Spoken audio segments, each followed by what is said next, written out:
All right. Hey, out there, it seems like things are changing so fast out there on the road. You've Yeah. got new regulations, new tech stuff hitting the headlines every day, and it can be tough to figure out, you know, Absolutely. what it all means for you, like in your day-to-day life behind the wheel. For sure.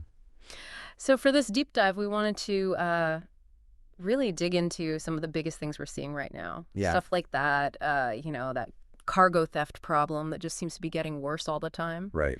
And then there's that whole debate about heavier trucks, 91,000 pounds even more. Oh, yeah. That's a big one. That's going to impact a lot of folks if that goes through. And then you've got AI, artificial intelligence creeping into dispatch. Mm. And then just the whole economic picture, with rates and fuel and everything else going on. So It's a lot to unpack. it is a lot. And we've been looking at, news reports, articles, stuff specifically aimed at truckers, trying to get a sense of, what's really going on and how it all connects to your life on the road. So Definitely trying to cut through the noise and get to the heart of what matters. exactly. So let's jump right in and let's start with this cargo theft issue because this is something we're hearing about a lot. Yeah, it's a huge problem. It is. It really feels like, every time you turn around, there's another story about, Another truck getting hit. exactly. And it's not just, small time stuff. This is organized crime. These are professional outfits going after. Oh, yeah. These are sophisticated operations. Yeah, and they're hitting warehouses, distribution centers, truck stops, you name it. They're using technology. They're organized. They're efficient. And now there's this new law that's being talked about, the Combating Organized Retail Crime Act. Right. And this is supposed to be, this big effort to try and crack down on these gangs. It's interesting. They're really trying to shift the focus from individual incidents to the larger criminal networks. Right, like go after the whole operation, not just Where the guy who's actually breaking into the truck. Yeah. Exactly. And it's supposed to be, bipartisan support. So both sides of the aisle are saying, yeah, this is something we need to do.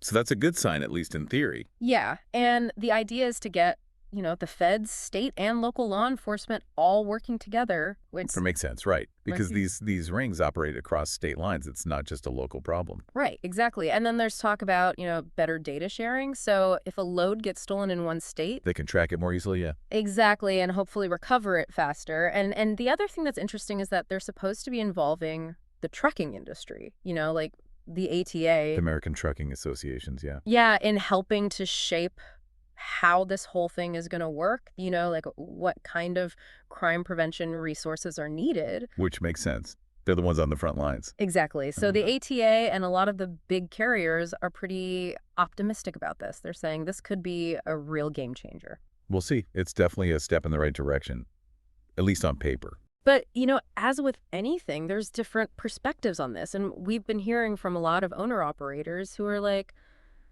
you know, Yeah. hold on a second, this sounds good, but what about me out here on some, deserted truck stop in the middle of nowhere? Right. How's this going to help me when I'm the one who's vulnerable? Exactly. And a lot of drivers are saying, we've heard promises before and nothing really changes. Yeah, they're relying on their own instincts, their own networks. Exactly. They park smart, they watch out for each other, they're not necessarily waiting for the feds to come and save them. And you can't blame them. They've been doing it this way for a long time. Now, on the law enforcement side, the cops, they're saying, yeah, this could be really helpful because they've been saying for years that We're understaffed, underfunded. exactly, and they don't have the resources to really go after these big organized rings. So they're hopeful that this will give them, The manpower, the technology. exactly the tools they need to actually make a difference. So it'll be interesting to see how it plays out. Yeah, and I think for the drivers out there, it really comes down to what does this mean for me? And the reality is cargo theft, it hits you right in the wallet. Oh, absolutely.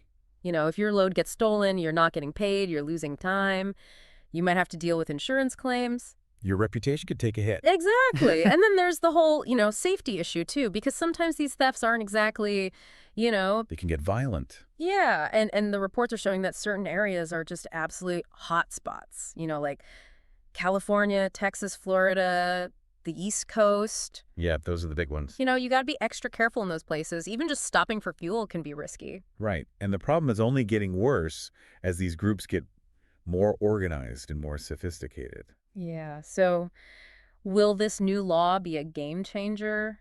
I mean, it's possible, but it really depends on how it's implemented, you know? Right. It all comes down to execution. If they actually put the resources behind it, if they really do cooperate across jurisdictions, it could make a difference. Yeah, it could lead to more arrests, more prosecutions, and hopefully deter some of these criminals. But the worry is that it could just be, a lot of talk and not a lot of action. Right, bureaucratic red tape. Exactly. And in the meantime, you're still the one out there on the road, so you got to be smart, you got to be vigilant, you know? Yeah, it's all about being proactive. Choose your parking spots carefully, secure your rig. Don't take unnecessary risks. Trust your gut. If something feels off, it probably is. Exactly. So that's cargo theft. Let's shift gears a little bit and talk about something that could be quite literally a weighty issue. Yeah, the heavier truck proposal. Exactly. So this is something that's been floating around for a while, the idea of increasing truck weight limits. Up to 91,000 pounds, potentially even more. Yeah, and the argument is, it'll make things more efficient, fewer trips, less fuel burned. Some people even say it's better for the environment. Yeah, because you're, theoretically having fewer trucks on the road. Right, less congestion, Yeah. less emissions. And the shippers, they love this idea because it means they can move more goods. For less money, yeah. Exactly. So on the surface, it sounds, kind of appealing, but when you start digging into it, there are some real concerns. Oh, absolutely. And safety is a big one. I mean, think about it. You've got a truck that's already, 80,000 pounds. Yep.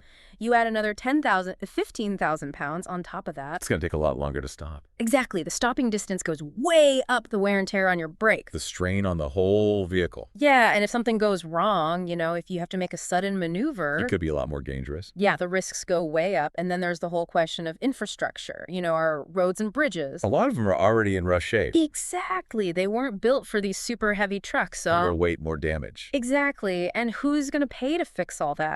It's probably not going to be the shippers who are benefiting from the heavier loads. Right. That's a good question. Who foots the bill for the infrastructure upgrades? Yeah. And then for you, the driver, there's the whole equipment issue. Right. Not every truck is rated for 91,000 pounds. Exactly. You might need to upgrade your brakes, your suspension, your Yeah. tires. Which can get expensive. Yeah. And that's a cost that a lot of owner-operators and smaller carriers just can't afford.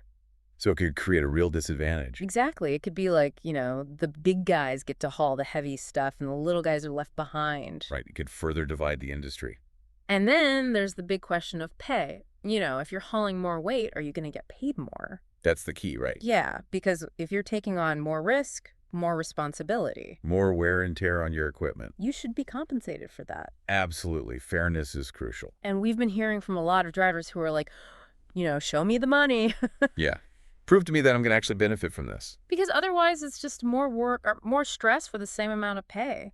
Or even less, if you factor in those Yeah. added costs. Exactly. So, we've got the supporters of this idea saying, it's all about efficiency. It's about the economy. It's about the environment. But Mhm. then you've got the safety advocates saying, whoa, hold on, this is dangerous. And the small fleet owners worried about being pushed out. Exactly. And the drivers themselves saying, if you want us to haul more, pay us more. It's a complex issue for sure. It is. And I think, the bottom line for drivers is you got to be aware of what's happening. You got to make your voice heard. Yeah. Stay informed and advocate for your own interests. Because this could have a big impact on your livelihood, how you operate, what kind of equipment you need. And ultimately how much money you're taking home. Exactly.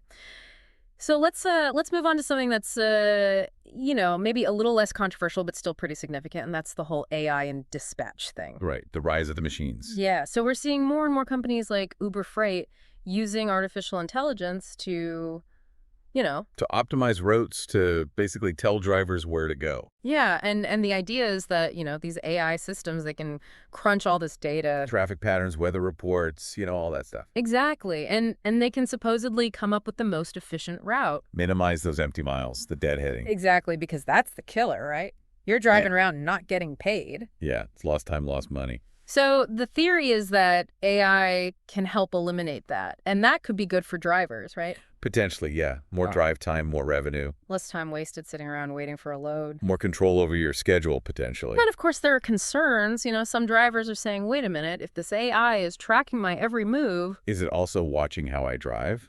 Exactly. Is it going to ding me if I'm, 5 minutes late or if I take a different route? There's a big brother in the cab. Exactly. And then there's the whole human element. A lot of drivers, they like having that relationship with their dispatcher. Right. You can talk to a person, negotiate details. Exactly. You Right. know, if there's a problem, you can call them up and say, hey, can we work this out? But with AI, it's just you and the algorithm. Yeah, you're at the mercy of the machine. And of course, there's the whole job security issue for dispatchers themselves. Right. A lot of people are worried about being replaced by robots. Exactly. So it's a mixed bag. You know, you've got the tech companies saying this is the future, it's more efficient, it's going to save everybody money. Right. Streamline the whole process. But then you've got drivers who are saying, you know, I'm not so sure about this. I like having a human to talk to. Yeah, I don't trust the algorithm. And then Right. you've got fleet owners who are kind of in the middle. They're like, well, if it works, if it really does save us money and improve efficiency, Then maybe it's a good thing. but they're also worried about, you know, the data privacy issues and the potential for, you know, glitches and errors. Right. What happens when the AI makes a mistake? Exactly. So it's something to watch for sure. You know, how this whole AI thing develops because it could have a big impact on the industry. It could change the way trucking works. Yeah, and it's not just about efficiency, it's about control. You know, who's really in control of your work. Right. Is it the driver or the algorithm? So let's move on to something that's a little more down to earth, shall we? Back to reality. Yeah, traffic bottlenecks, everybody's favorite topic. Oh, yeah. Can't get enough of those. And there was a study recently that identified a particular stretch of highway in Nashville as being like, One of the worst bottlenecks in the country. yeah, and anybody who's driven through there is probably like, No surprise there. exactly. Yeah. You know, I-40 through Nashville, it's a nightmare. It's a parking lot. And it's not just annoying, you know, it's costing the industry billions of dollars. Wasted fuel, lost time, missed deliveries. And for drivers, it's a killer. You know, you're sitting there burning fuel, you're running out your clock. Eating into your HOS. Exactly, and you're not making any money. And potentially racking up late fees. Yeah, and for owner-operators, that can be devastating. You know, they're operating on such tight margins. Every minute counts. And even for company drivers, you know, you've got dispatch breathing down your neck trying to get you to make up time. Which can lead to unsafe driving practices. Well, exactly. So it's Yeah. a real problem. Although, And the study identified a few reasons for this bottleneck, you know. yeah, the infrastructure is outdated. Exactly. The roads just weren't built to handle this much traffic. Especially not all those trucks. And then you've got construction.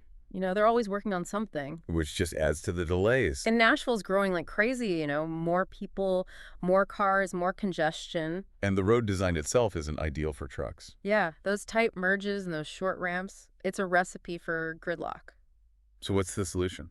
Well, they're talking about widening the highway, improving the ramps, maybe even building a bypass. Sounds good in theory. Yeah, but these things take time, you know, years, maybe even decades. So in the meantime, drivers have to figure out how to cope. Exactly. And there are some things you can do, you know, try to avoid peak hours if possible. Use your GPS, look for alternate routes. Talk to other drivers on the CB, see if anybody knows a better way around. Fill up your tank before you hit the bottleneck. Exactly. You don't want to be running low on fuel in the middle of that mess. And Yeah. and the other thing is, you know, when you're negotiating rates, Factor in the potential delays. exactly, build that into your price because that time sitting in traffic that's costing you money. Absolutely. Time is money, especially in this business. So it's all about managing your time effectively. And that's not just about, you know, making your deliveries on time. It's about Taking care of yourself. exactly, you know, making sure you're getting enough rest, you're eating right. Using your downtime wisely. Because that downtime, that's valuable. That's your time to recharge and maybe even, you know, learn some new skills. Or pursue other opportunities. Exactly. So speaking of opportunities, let's talk about the bigger economic picture because things are definitely shifting out there. The winds are changing. Yeah, and we've been seeing these reports of, you know, layoffs in the freight industry. Thousands of jobs lost. Yeah, over 14,000 across different sectors. Manufacturing, distribution, trucking itself. And it's a combination of factors, you know, recession worries, Excess inventory. automation, you know, robots taking jobs. Shareholder pressure to cut costs. And it's all having an impact on truckers. Yeah. You know, load boards are slower, rates are dropping. Deadhead miles are increasing. Job security is becoming a concern even for company drivers. It's a tough market out there. It is. And you know, you hear different perspectives on this. The company executives are saying, oh, it's just a strategic realignment. Right, streamlining for efficiency. But for the folks who are losing their jobs, it's not so strategic, you know. That's their livelihood. Exactly. So what's the advice for drivers? You know, how do you navigate this kind of uncertainty? Well, the first thing is to be prepared. You know, Exactly. Take a look at your expenses cut back where you can, maybe hold off on any big purchases. yeah, now might not be the time to buy that new truck. Unless you absolutely need it. And then think about, ways to diversify your income streams. Right, don't put all your eggs in one basket. Maybe learn some new skills like dispatching or brokering. Or even explore some online opportunities, things you can do during your downtime. Exactly, because you never know when those skills might come in handy. It's all about being adaptable and resilient. And there's this report from Trayton, which is Volkswagen's truck division. Right. And they're predicting that the North American truck market could shrink by like 10% in 2025. Wow. Yeah, and that's based on, decreased truck orders and just general economic concerns. It's a sign of the times. It is, and it kind of confirms what a lot of drivers are already seeing and feeling out there. Things are slowing down. So we've covered a lot of ground today. Yeah. From cargo theft to heavier trucks to AI to traffic jams to the economy. It's a lot to take in. It is, but the goal was to really give you a sense of, the big picture and how all these things are connected and how they impact you. To provide some context and some food for thought. Exactly. And I think, the key takeaway is that you got to stay informed. You got to be proactive. You got to be thinking ahead. Don't just react to what's happening. Anticipate it. And remember, Hervey from Life as a Trucker, he always says, you got to see things from all angles. Yeah, don't just get stuck in one perspective. And that's so true. With all these issues we've talked about, there's always multiple sides to the story. Different stakeholders with different priorities. And it's important to understand all of them so you can make the best decisions for yourself. Absolutely. And don't forget, your time is valuable not just for hauling freight, but for your own personal growth. Right. Invest in yourself. Learn new skills, explore new opportunities, build a more secure future for yourself. There are resources out there to help you do that. Exactly like retirefromtrucking.com. They've got a lot of great information on planning for the future. It's never too early to start thinking about that. So we really appreciate you joining us for this deep dive. You all work so hard out there. You're the backbone of this country. Absolutely. Keeping things moving. And we respect everything you do. So here's a final thought for you to chew on. With all this change happening all around us. Yeah. What's one new skill or perspective that you could develop that would give you more control over your future? That's a good question. Whether that's learning about AI or brushing up on your financial literacy or maybe even, exploring a side hustle. Diversifying your income streams. Exactly. So think about that. And remember, you're in the driver's seat. You have the power to shape your own destiny. So take the wheel and drive toward the future you want. Absolutely. Thanks again for listening, and we'll catch you on the next deep dive. Take care out there.